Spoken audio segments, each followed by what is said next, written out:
Greetings, my name is Steven Rogers, and in this tutorial video I'll be showing you how to fold a stackable origami Looney Pyramid, or if you prefer to call it, it can be also a stackable origami Icehouse piece. Since you're watching this video, I'm going to assume that you're either a fan of Looney Pyramids, a fan of origami, or if you're like me, you're both, or that you're probably one of my friends or family members who I've invited to look at this video to judge my videography, and therefore neither one of those. That's perfectly fine. To that end, in this video I will also be including a short primer to the topics of both origami and Looney Pyramids. Now, for those of you who are unfamiliar with what Looney Pyramids are, I'm going to go ahead and start with a quick little history about them and Looney Labs in general, and delve a little bit into the role that origami played in the development of the pyramids. For those of you who might have purchased the Pyramid Arcade from Looney Labs at some point, you'll already be familiar with much of this history. This is a third-hand recounting. I personally was not in any way directly involved with development of the pyramids at all, and it's my hope that if I say anything that's in the next few minutes that's patently incorrect, that those who are in the know will say something in the comments for this video, and I can edit it at some point. That's the reason why non-linear video editing was invented, of course. Looney Pyramids are a general-purpose game system. They consist of trios of pyramids. They have a large one, you have one that's a medium-sized one, a little two-pipper here, and small ones. Now, modern versions of the system have 3 instances of each trio per color, while the original sets had 5 such instances. There are multitudes of games that can use the pyramids, both official, quote-unquote, and fan-made games. There's a strong online community that talks about the games. They develop their own games, things like that. To paraphrase the original inventor of the pyramids, that's Andrew Looney, you can play any type of game, from fast to long, slugger strategy, dexterity, brain burners, solitaires, games up to 10 players, pure abstracts, themed games. People can even use these things for other purposes, like, you can use them as like poker chips or keeping score in various games. There's no real limit for their usefulness other than human imagination. Now, the pyramids themselves, they got their start from a little short story that Andy Looney wrote back in 1987, in which one of the prized devices was a game that was played with just a set of pyramids on any flat surface in a world where they'd become as ubiquitous as chess or playing cards. And he made some photocopies of this story. He shared it with his friends, including his friend John Cooper and his future wife Kristen. John was the one to take the original idea and come up with a working set of rules for the game and the story, which was dubbed Icehouse. That's why they're sometimes called Icehouse pieces. Kristen was the one who had the idea to begin a company to publish this particular game. The original Icehouse sets were largely handmade, and they made them, Kristen and Andrew, they made them in their spare time. And the original company only made a few hundred sets at most, so that has largely to do because of manufacturing costs. They couldn't make very many injection molded plastic sets, and that state of affairs lasted up until the invention and success of the card game Flux in 1996. That's been really Looney Labs' big product over the years. In the meantime, one of the options that was available for obtaining a set of pyramids was this product they had. It was called paper pyramids. I have a picture of it coming up here on the screen right now. This came out in 1991. It retailed for about $5. According to the Looney Labs website, it actually produced a fairly nice Icehouse set if you filled the pyramids up with something like aquarium gravel and you used white glue to seal up the tabs in their slots.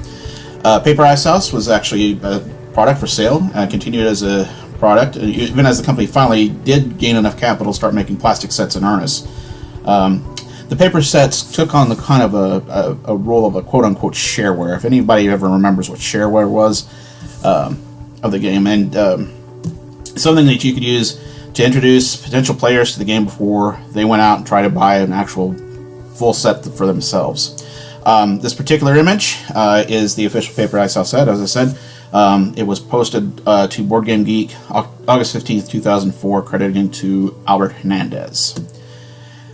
Now, even with some of their official products, in the early days before the internet, most players who wanted sets of their own had to go manufacture them themselves. I mean, even to this day, there is a valid link on the Looney Webs website. I've got the address posted right there. It has the specifications for manufacturing a wooden set for the original game. And it was in the same environment where, people had to go and manufacture their own sets of pyramids that Icehouse fan Dennis Moskowitz, I'm hoping I'm pronouncing that correctly, he adapted an original origami pyramid design into a playable Icehouse piece. He posted his instructions online. The folks at Looney Labs added the link to them, to their Icehouse related links, sometimes in either late October or November of 1999. And that's based on when the link first appeared, according to going back into the Wayback Machine at archive.org. That's the first time I could see it. The link itself is still valid. The page itself is still up. Now, Moskowitz updated the page one final time in 2003, and that's when he added a link to a set of instructions for a set of stackable pyramids created by Bill Adams. Now, sadly, Bill Adams' page, it has rotted away, but fortunately, the archive.org, the Wayback Machine, captured that one too. And it's Bill Adams' design that I'm going to be demonstrating how to fold in this video. A final word before I begin to dive into the tutorial. I'm presenting this information mainly for historical purposes. In the here and now, Looney Pyramids are readily available. The main product is the Pyramid Arcade, which retails for $75. Comes with loads of extra bits and pieces that you need, rules for 23 different games, lots of nice stuff in the box. They just completed a successful Kickstarter campaign. They'll be releasing a line of entry-level products, for a lesser amount. Those are currently scheduled for distribution this coming October 2020. Whether or not, of course, with the COVID-19 outbreak, that'll actually hit that production schedule, who knows, but I'm hopeful for it myself. I highly encourage any of you watching this video, support Looney Labs if you can. Buy their products, they're all awesome. The origami version is, and as it always has been, a shareware version. You may want to make some if you have small children in your home, and you don't want to risk breaking your pieces. Or if you're in an office, you need something to do to keep your mind focused because of the drawing, whatever. Or say you're somewhere where sharp, pointy objects are discouraged, like say a federal prison, or maybe something even worse, like an American middle school. Whatever reason you want to make an origami set. I hope it's not just so that you don't have to shell out bucks. Okay, so all that's out of the way, let's go ahead and talk about your paper. If you've never done origami before, you have several choices of what kind of paper you can utilize for the job. The general recommendation as far as the paper weight is concerned is 19 to 24 pounds. If you are, if you're in metric, that's about 70 to 90 GSM. Most forms of copier paper will fall nicely into this range, and indeed you can see this is what I'm going to be using for the demonstration today.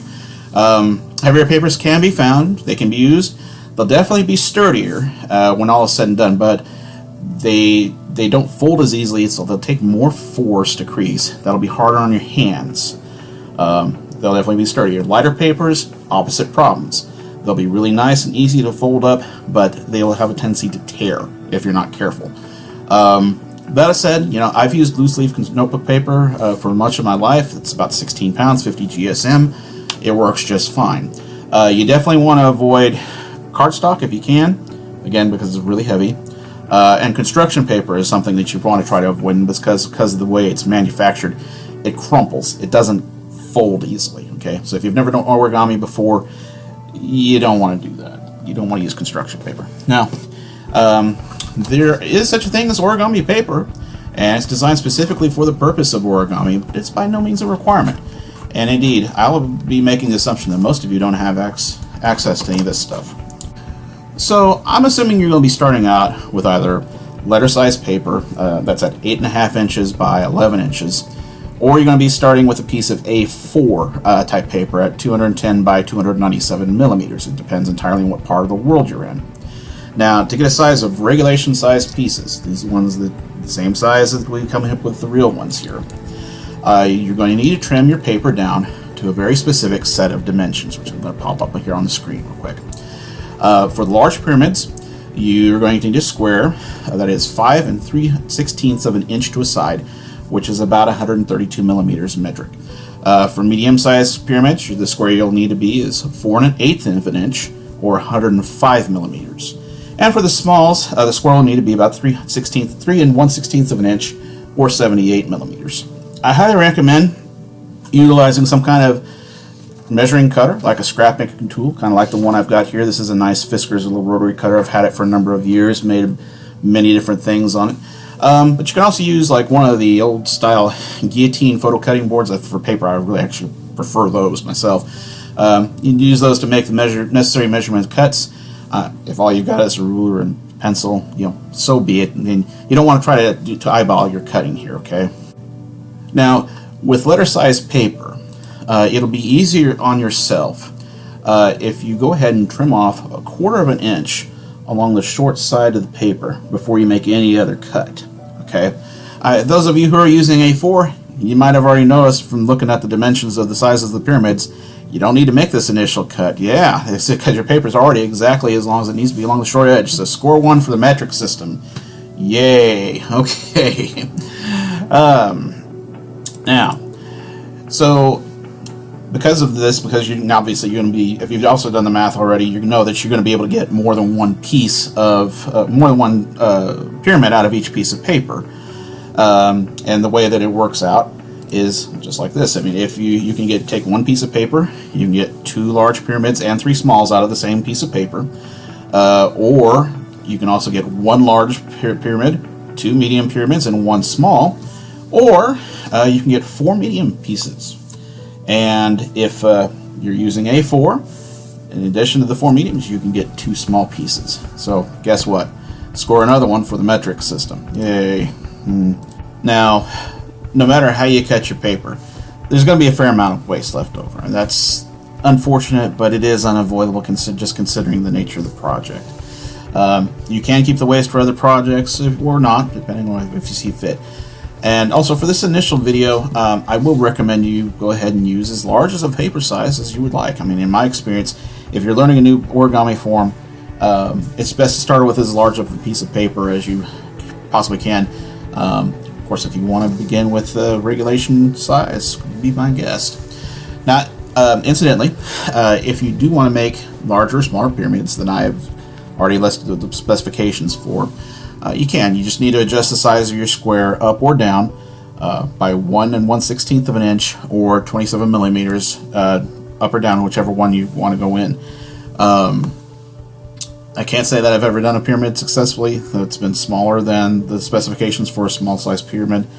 But, I mean, if you want to try, go ahead and more power to you. You might want to use a pair of tweezers or maybe one of those tools like what you use to put a SIM card in on an iPhone, or even a paper clip with the end bent out, or just even a piece of fine gauge wire just to help you, something that would help you with the fine folds. Would certainly do the trick. Now, as important as how to cut your paper is how many sheets of paper you're going to need. I mean, if you decide you want to use papers in various different colors, whatever colors you want to use for whatever set you're making, to make a modern set, that's the ones with 3 trios per color that you're using, you're going to need 3 sheets of that particular color of paper. If you're going to use a more traditional with the 5 trios per color, you'll need 4 sheets of that particular type of color paper, and then however many different colors of paper you want for your set. Now, if you want to do them all with plain white paper, white printer paper like what I'm using here today, the amount of paper you're going to need is going to depend entirely on what kind of games you're going to want to be able to play whenever you're done with your set. So if you want to do a modern homeworld set, that's 3 trios at 4 different colors, you'll need 9 pieces of paper. If you want to play the original game, 4 different colors, 5 trios per color, you'll need 15 pieces of paper. The classic game of Volcano, you're going to need 19 pieces of white paper. And if you want to do the more modern version of Volcano, basically you're doing a whole arcade at that particular point, you're going to need 23 pieces of paper. That's quite a lot of paper, and it's going to be quite a lot of folding, but it's a fairly rewarding project if you want to do that much. Alright, and of course these are all the minimum amounts you're going to need, and there's some efficient paper preparation and folding. You might want a few more just in case of accidents. Alright, now that we've got all that out of the way, I'll actually begin the demo. If you want to follow along with this video, I'll go ahead and post the instructions up here on the screen. And now we're going to go ahead and get on with it. And take the script off the wall. Okay, so here we go. I'm going to go ahead and I have my letter size sheet of paper here, 8.5 by 11. Going to begin by trimming off 1/4 of an inch of the paper off of the short end and make sure I get it all nice and lined up. Okay, just that little bit. It's all enough to throw things off. Now, I'm going to go ahead and do some medium-sized pyramids. I had originally intended to do some large-sized pyramids, but I got to looking here at my cutting board, and the 5 3/16 register mark is, you can see right here where this bit, oh, you piece of garbage. Okay. It's right here where this little bit is right here, so you can actually measure the damn thing. And that's unfortunate. So, instead I'm going to go ahead and do some mediums. That'll be at 4 1/8 inches, so I'm going to go ahead and get it up to that point. And I'm going to set my thing down here to make sure we're square up. And hopefully, you can see, by doing it at 4 1/8, we can see that we actually have 2 pieces of paper that are not the same dimensions. Okay. I'm going to go ahead and do this again, 4 1/8 of an inch. Alright.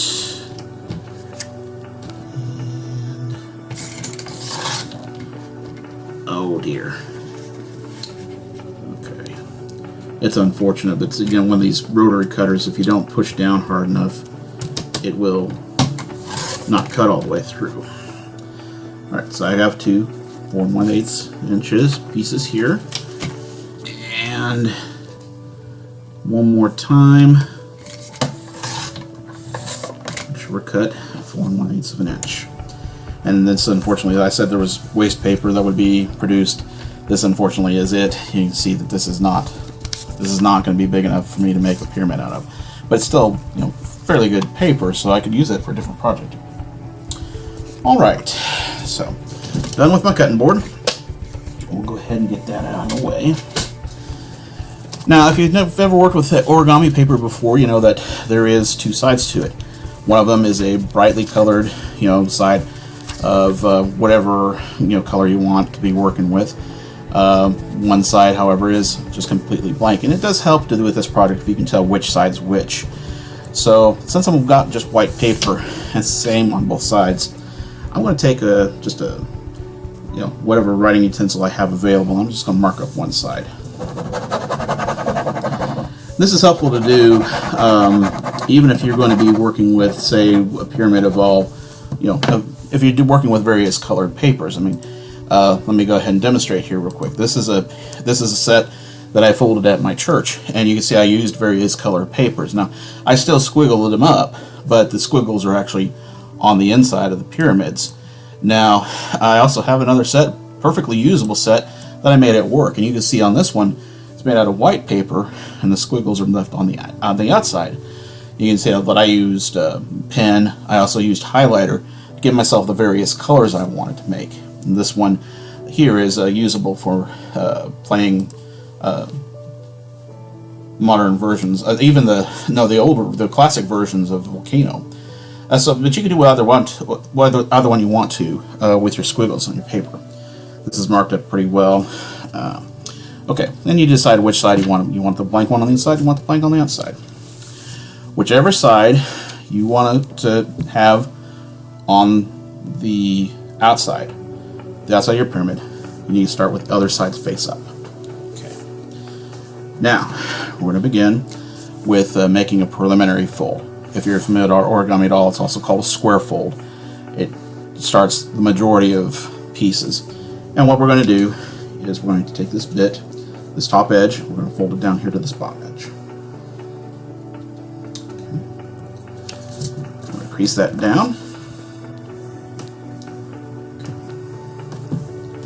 Make sure that's good and creased. Okay. Make sure we have a fold here in the center. I'm going to turn the paper. We're going to do it again.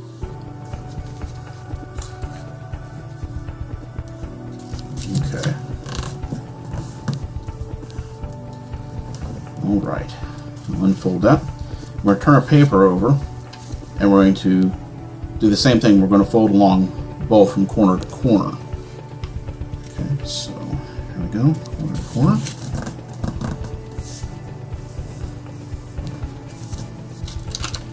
And corner to corner. And right.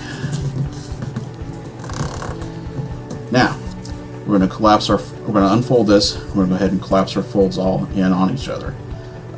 If you collapse your folds and you wind up with the wrong side out, you've done it wrong. This is what they call a water bomb base, and this is what happens whenever you get them backwards.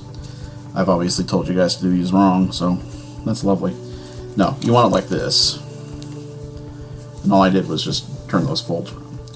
Okay, the next thing we're going to do with our paper is we're going to add what's called blints.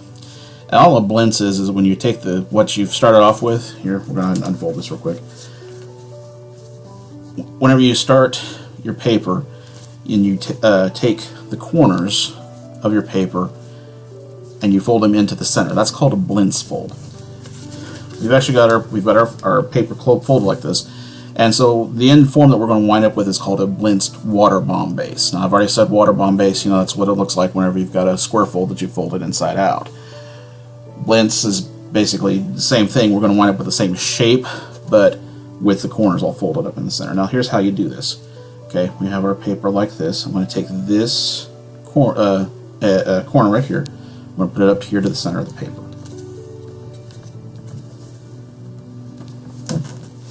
And I think we're going to wind up with the squiggles on the inside.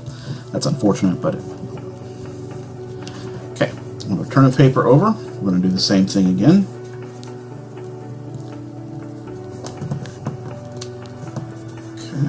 Nice and neat there. Now what I'm going to do is I'm going to turn this. I'm just going to flip this over like so. And then I'm going to go ahead and fold that edge up one more time. Turn the whole thing over. I'm going to turn this edge. And one more time. I'm going to try to get these as close to even to the center as we possibly can. Alright. So now we have our blintzed water bomb base. Now the next thing we're going to do is we're going to we have this kind of accordion type shape here. I want to try to fold this over about 1/3 of the way over. So, and there is a mathematical way of doing this, but I can't divine it.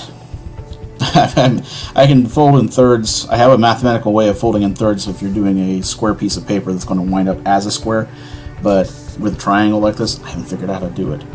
So, eyeballing it is best I'm going to be able to demonstrate today. And that's unfortunate, but it is what it is.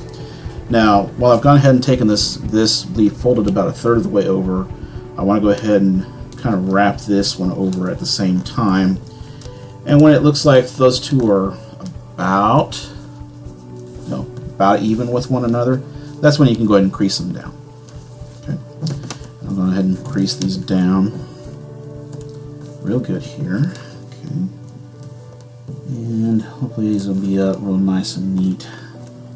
Okay, so I'm going to unfold this one real quick. I want to flip my piece over. I'm going to take this leaf here and I'm going to make it match up with this fold on the other side. Alright. Nice and good. Get a good solid crease in there. Alright, I'm going to unfold those. Okay, I'm going to fold this other one that we had earlier. We're going to fold that one back and do the same thing for the opposite side.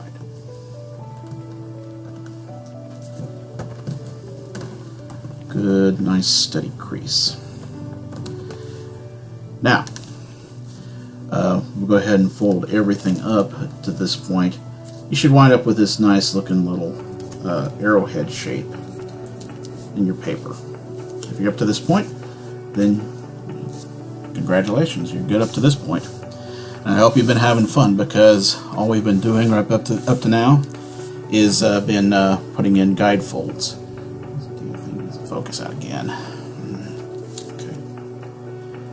Okay. All we've been doing up to this point has been putting in guide folds. So the next step is unfolding everything. But before you unfold it all the way, I'm going to go ahead and stop here with our blends. You see we have our blends again. You have these flaps coming on all the way to the center. You want to go ahead and turn it over real quick, and this is really a matter of convenience and a matter of if you want to do it or not.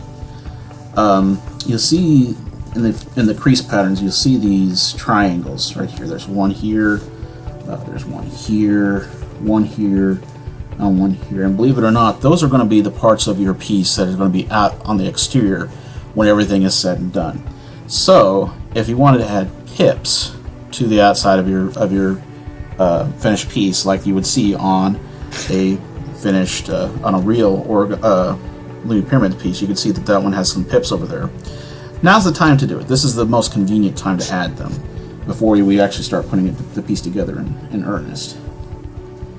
And this is going to be a medium, so it's going to be 2 pips per side.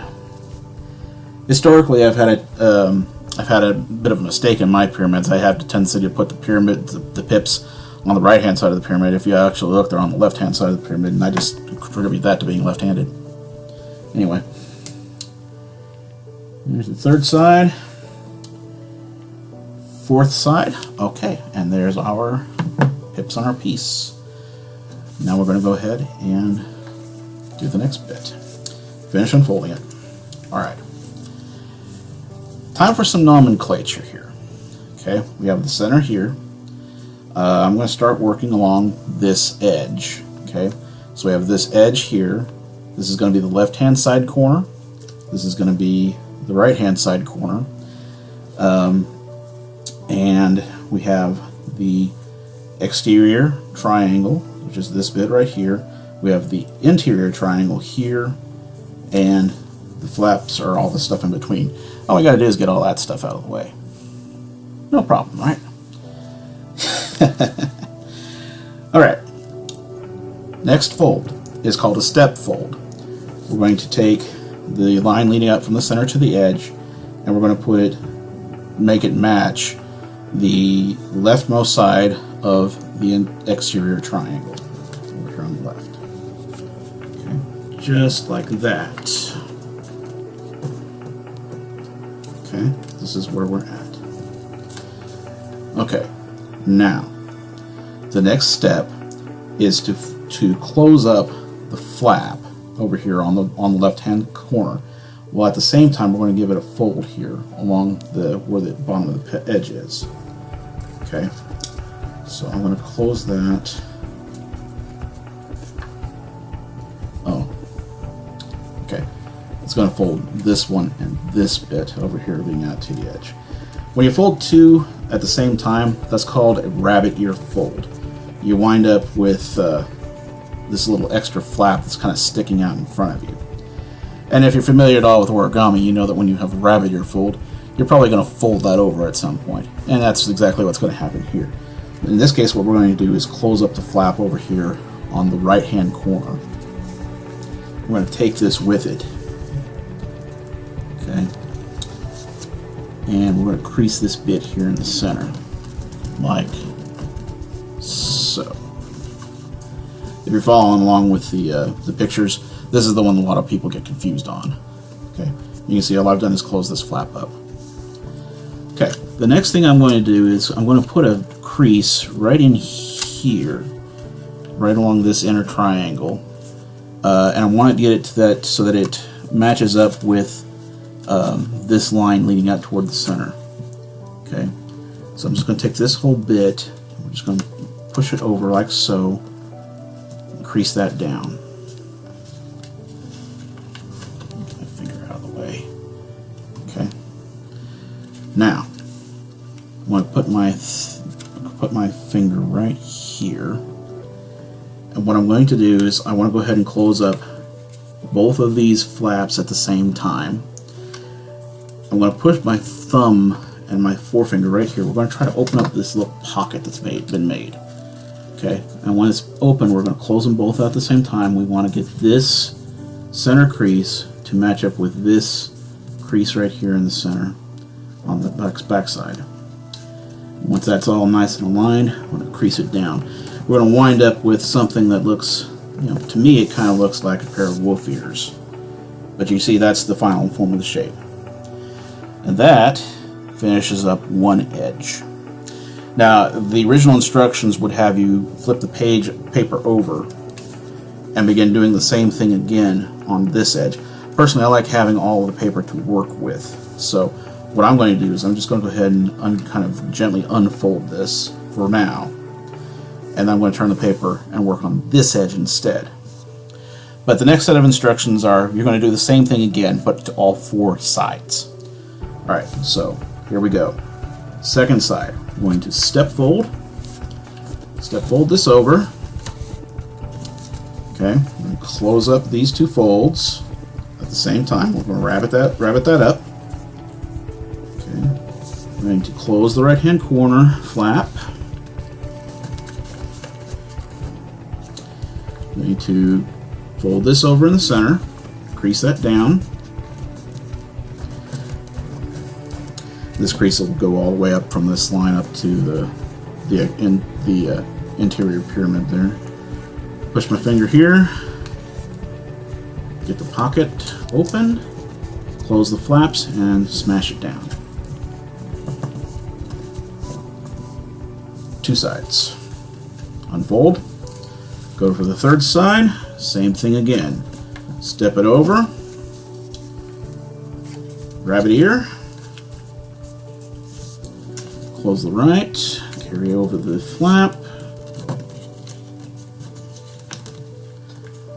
fold the center over, crease that down, push open the pocket, close the flaps. Yeah, being a little sloppy here, but that's okay because I'm kind of in a rush. Alright, open this up, we get to the fourth side. The only difference between the fourth side and the first three sides is that whenever you get done with this one, the next bit is to close up all the folds, so there's no reason to unfold it whenever you're done. Step it over, rabbit ear the back, close the right hand flap, fold the center over, crease it, okay. Push open the pocket, close the flaps. Alright, four sides done. Now, we begin the process of closing up the folds that we just made. Now, I find it easiest whenever you're doing this, kind of take your finger here, we're going to push this forward here at the center. And we're going to take these two fingers, we're going to close this up and just kind of push this down with your thumb. It may not behave, especially as you get to the fourth one, because at that point you're running out of extra paper to work with here, but you know, just continue to work at it. Eventually it will close up or you'll get mad and throw the whole thing away in a big, you know, wad of paper. I've never done that. I'm certainly hoping I don't wind up cursing on camera this afternoon. So far this thing's behaving pretty well. We're up to that last side. And come on. You want to close up for me, don't you? Okay, there we go. Yeah, alright. Come on. Now as this final bit finally folds up, get in there. As this finally folds up, it may help if you're doing this to go ahead and smash it down. And it'll make this little double arrowhead type shape. Alright, and then this is going to help solidify your folds. You want to go ahead and do this step. If you're up to this point, you've got your double arrowhead, congratulations. We've gotten through the hard part, and there's not much to this left to do. So, last bit we're going to have to do. We have a couple of things we have left to do with our piece. You notice how we have this side here, we have the right side of this right hand flap folded underneath this left hand flap right here. That's like that. This one's the same way, right side's over left. You have this one, right side's over left. This fourth one, though, the left one is over the right. And for the sake of balancing out the piece, we need to go ahead and try to go ahead and get that the same way. Now, this is probably easiest to do with a paper clip or a SIM card key, like I've mentioned earlier. Push kind of shove, you can use a pencil, or if you're lucky enough, you can get your hands. We just kind of lift this flap up and just kind of pick up the back of the flap behind it and just kind of set it the other way. Okay. And then one other thing you can go ahead and do is, if you go ahead and open this up, is go ahead and close it the other way too and smash that down too. This is way you make sure you have all your folds done. Alright, so like I said, we're done with the hard part. What's left is to go ahead and close everything up at this point. We're going to take these flaps here and we're going to put them inside our piece. So we want to go ahead and kind of just open it up so that we're looking down the throat of the thing, and we're going to fold it inward along the creases that are out here. And now this helps if you kind of roll the paper. And we want to get it as close to the edge as we possibly can, and we want to get it as flat as we possibly can. We'll do the one side first, do another side next, and as you're going along here, if you get one that's not behaving properly on for you, what you can do is you can take a pencil or something like that and just kind of stick it down in there just to kind of help it set along the sides. If you're using something like this, like a really fine tip, like a mechanical pencil, just make sure you don't poke through the top. You don't want to use that much force. Okay, third side. Here we go. And we'll go come up here to the last one. Number 4. Get that tucked in nice and neat there. And then I am going to go ahead and take a second. We're going to just give this a little shove along the sides just to make sure everything is nice and neat. And I'll tell you something else you might be able to do if you have access to it. Just going to give that a nice push in there. And there you have it. That is a finished Looney Pyramid. And you can see that if you compare the two sides, they actually are very close in size to one another, and they will work just fine. As far as making stacks are concerned, they will make trios very nicely, even with the regular pieces, even with each other. They'll make trios really nice. They'll make trees very nicely. As far as nests are concerned, they tend to be a little on the large side for nesting. So if you're playing a game like Black Ice with these, you have a large one stacked on top of a small one, it'll still work just fine. It's if you have ones like in Volcano where you have a small with a medium with a large top stacked on top of that, then they'll push up a little bit, but you can still play games with them perfectly fine, perfectly easy to play. Alright, well that is it for the tutorial. I certainly hope that you all learned something today. If you want any more information about Looney Labs products in general, I've got the addresses here up on the screen. You can visit their main website, LooneyLabs.com. They are on Twitter and Facebook. And then there is the active group on Facebook called the Starship Captains. These are people who know how to play at least 10 Icehouse Looney Pyramids games. They know the rules by heart. But they are the active community on Facebook. So those are the addresses. I certainly hope that you learned something in this video. And thanks.